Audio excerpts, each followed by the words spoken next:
Okay, I'll let you start this off.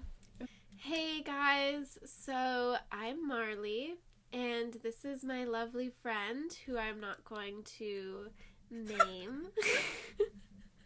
We're gonna have y'all guess who my friend is. If you have an idea, comment below.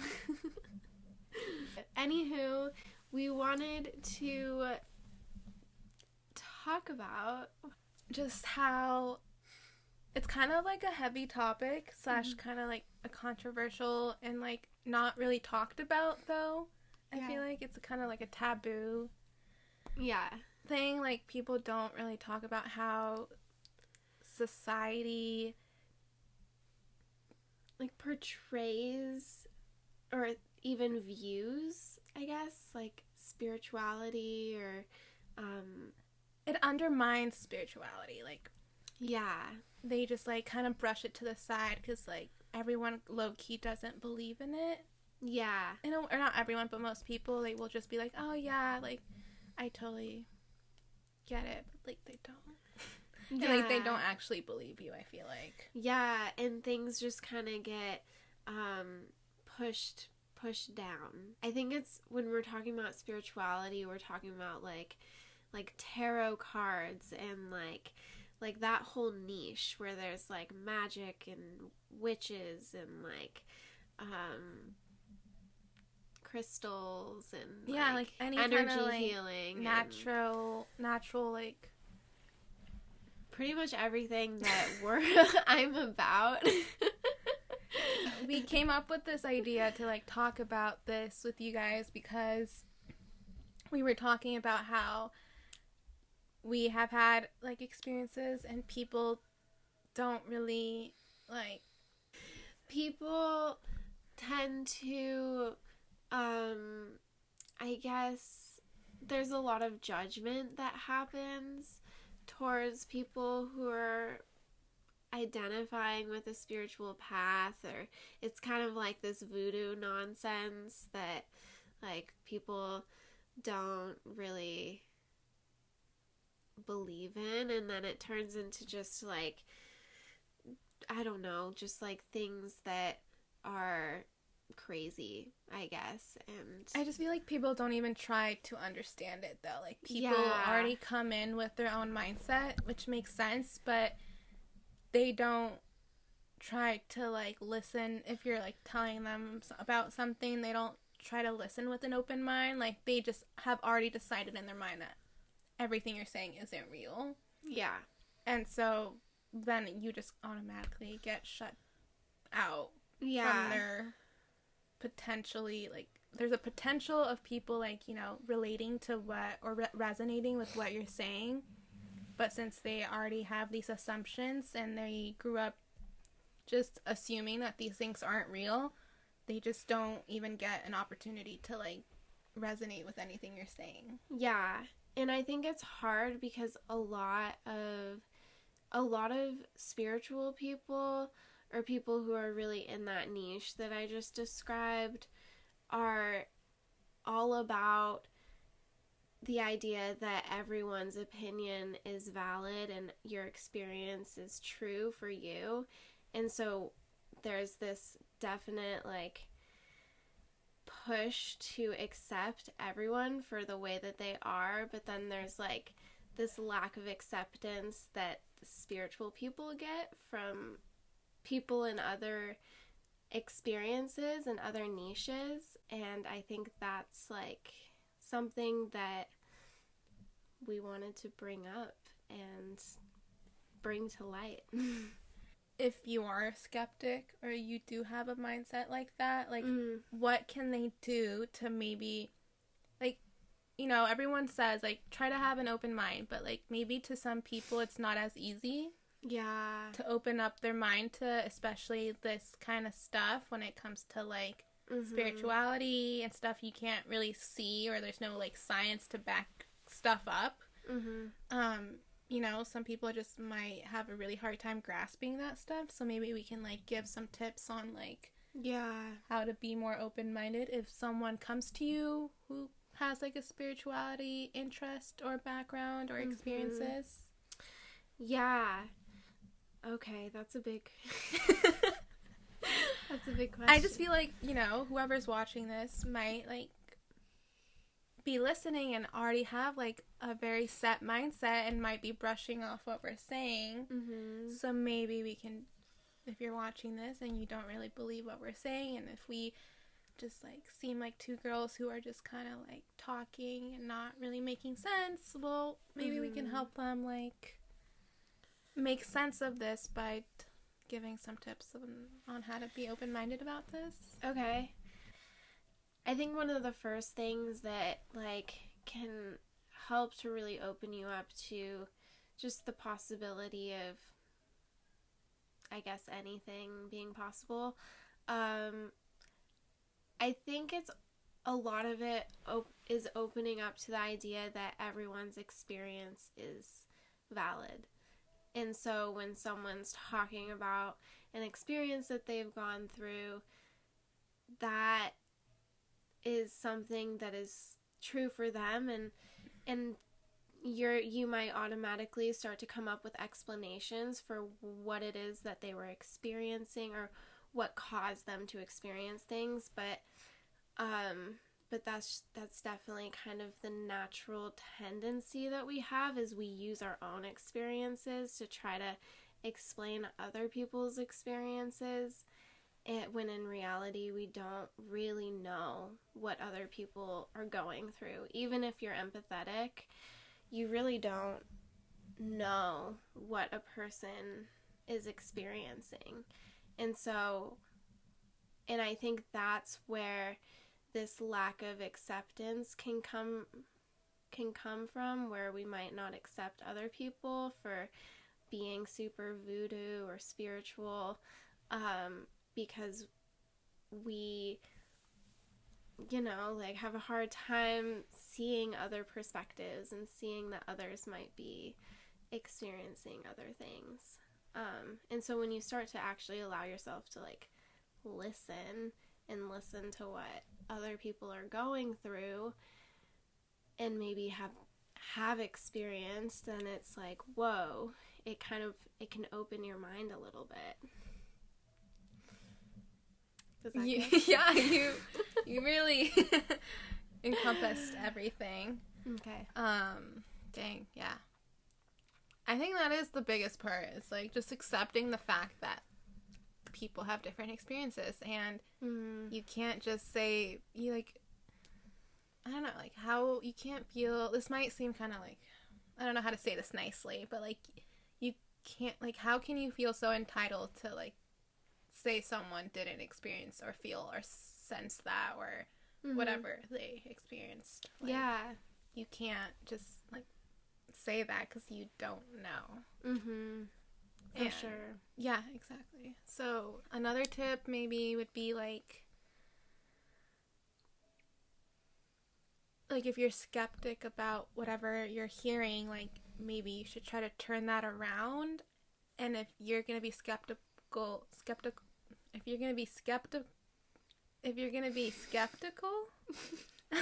is that how you say that? Yeah. Skeptical? Yeah, that's right. Okay, if you're going to be skeptical about someone else's experiences, and maybe you should question your own thinkings and not just, like, kind of, like, take a step back and think about where you got your ideas from or your beliefs. Yes.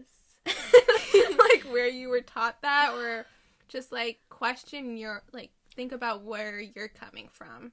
Try, like, questioning everything. Yeah. Like, the thing is there's so many things that we've been taught in school that I think have really programmed us to think a certain way and to view the world in a very factual and, like, this is the way kind of mindset.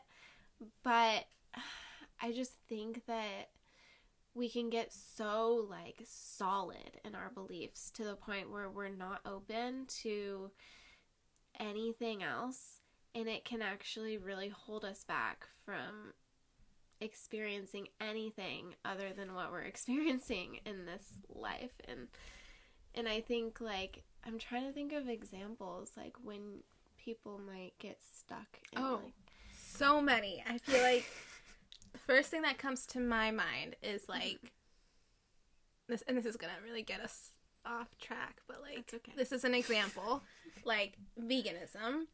A lot of people when they first become vegan are taught by all the vegan propaganda, or not propaganda, but vegan information and activists that like everyone can be vegan and that veganism is the solution to everything. Mm-hmm. And so people become very set in stone in that everyone should be vegan and like there's no reason not to be vegan, when that's literally not the reality. Like there's so many reasons why not the whole world can be vegan, and yet a lot of vegans are so set in stone and they won't even like listen to other vegans saying like, hey, you aren't right, like that's not the solution to everything. It's like part of the solution, and it can be a solution to a lot of things, but it's not like the overarching thing.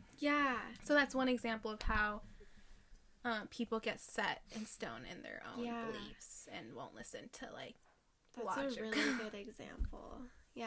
But there's so many, I feel like. I just thought of another one. What? I was talking to my mom about this today, actually, and let's see.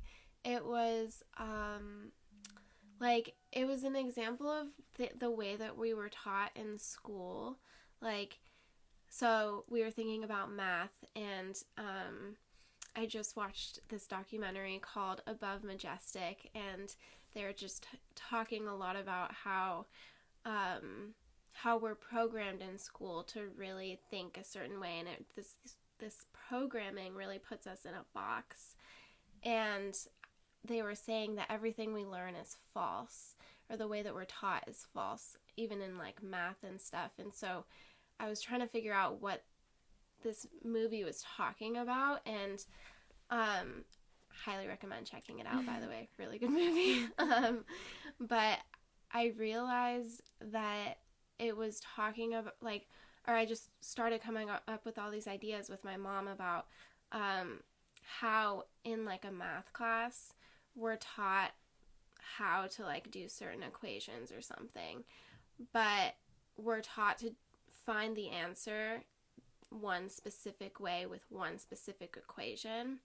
And recently, we have like a family friend who is a math teacher, and he has been kind of letting the students figure out the answers on their own.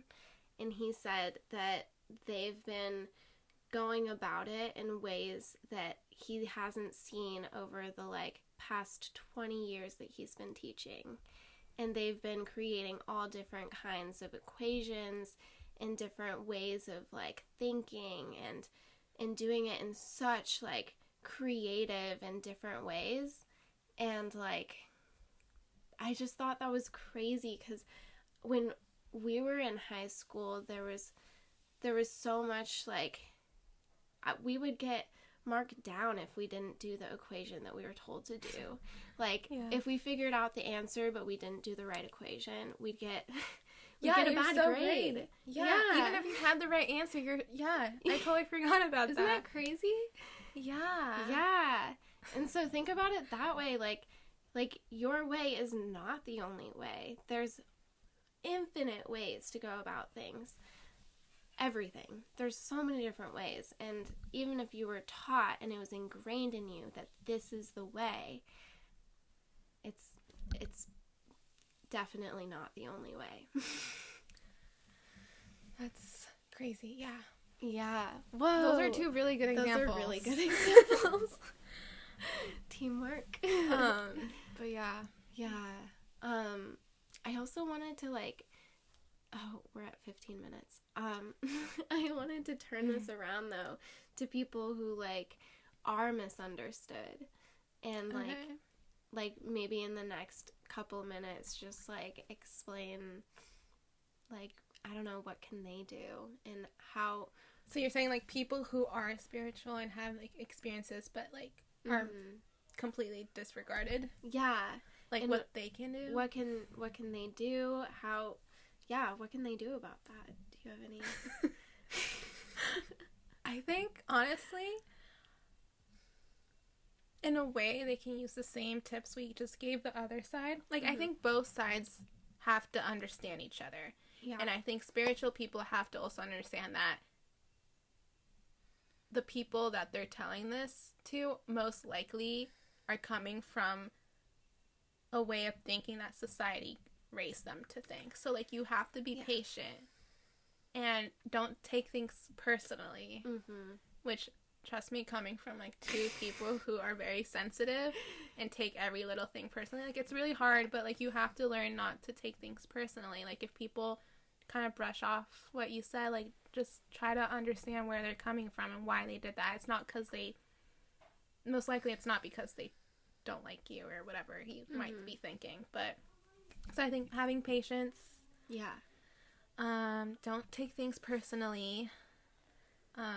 Try to explain things maybe in a way that other people can grasp it. Like, it's hard. I think you're better at saying this because, like, when you have such crazy experiences, like, how are you supposed to ground that and have it and explain it in ways that people think? Like, I'm sure you've dealt that just explaining things to me. Yeah. Because, like, I don't know. It's hard. Like, I don't know if there's a right answer to, like... It's sometimes when you're really, like, psychically in tune, it can be really isolating because it's like, how do you share that with other people in a way that's makes sense? Like, how do you even put it into words sometimes? And I'm trying to think of things that I would do. I think a lot of it was getting out of victim mentality and getting out of this, like, mindset that people, like, no one understands me, no one's gonna get me, and, like, underestimating the people in my life, like, already expecting them not to understand and not even trying, because, like, that's even more isolating, even though it's, like, just as scary to put yourself out there and to just be yourself. That's a really good tip. Yeah. I wouldn't have thought about that, but yeah. The thing is, like, when you really are, like, your true self and you start to show yourself in a way that's, like, spiritual, you start to attract people into your life that are also very spiritual and open-minded. And, like, and you become that identity. You change your identity to be what you want it to be. And I think also, okay, this is the last thing I'll say on this, is that at the end of the day, if you feel like people are disregarding what you're saying, eventually those people, like, this kind of goes with what you were saying, like, those people are going to fall out of your life. Like, they're just going to leave, and, like, because they're going to think whatever they think of you, and they're not interested, and you can't make them believe. And so, and you shouldn't have to make them believe, like, and so regardless, like, those people just won't be in your life for whatever reason anymore, and, you know, that's okay. Like, you just have to accept that people are going to leave your life. Maybe not because you're spiritual, but that might have an influence on it, and you're going to surround yourself with better people, like, the people who actually care about you and will want to be your friend no matter what or whatever. Like, they're going to stay by you, and they're going to be equally as patient with you. Because they want to be in your life. And those are the people who eventually will come around and understand what you're saying, because, like, they want to. And if someone wants to, they're going to be open-minded. It's true. So, at the end of the day, it's like, people who want to be in your life and want to believe you will eventually try to, so. Yeah. It's so true. That was well said. Thanks. Yeah, you'll be... And honestly, the spiritual path can be really isolating, to be totally honest. Like, it's not always easy, and when you start to really find yourself, you start realizing the people who may have been in your life aren't in resonance with you anymore, and sometimes we need to go into, like, a moment of isolation to recharge and change our ways and figure out who we are so that we know who we want to attract into our lives. So yeah, that was pretty good. Yeah. If throughout this video you have been looking at my shirt, I'm sure Marley will link it down below where you can order these. Actually, can you order these online? Actually, either DM me through Instagram or email me. I'll put my email down below as well. So she designed this. You designed these. Yes, I did. I'll give them a nice little. Yes, O'Neill Heel Project. Yes, and we have a blog. I'll also put that below. And Rocky and Marley have a lot of content on their blog, so like I highly recommend going down there and reading all their blogs. So you're probably watching this on whatever platform you're watching this, but we won't be having that many videos together coming soon just because she is going back to California and I'm staying in Washington, unfortunately. So it's just gonna be like it might be a couple months until you see another video of us together, so we wanted to make one video while we're together. But we may have a future project coming soon as a pair. Yes. And we will be very excited to share that when that occurs. Which will be soon. I mean, I don't know when this video will go up, but yeah, super soon. Yeah. But okay. Okay, well, thank you guys so much for listening. I'm so thankful for every single one of you. And any last words? No, just make sure to subscribe to her channel. Yes. And we'll see you guys, or she'll see you guys next time. I'll see you guys around. Okay, bye. Peace, love to you all.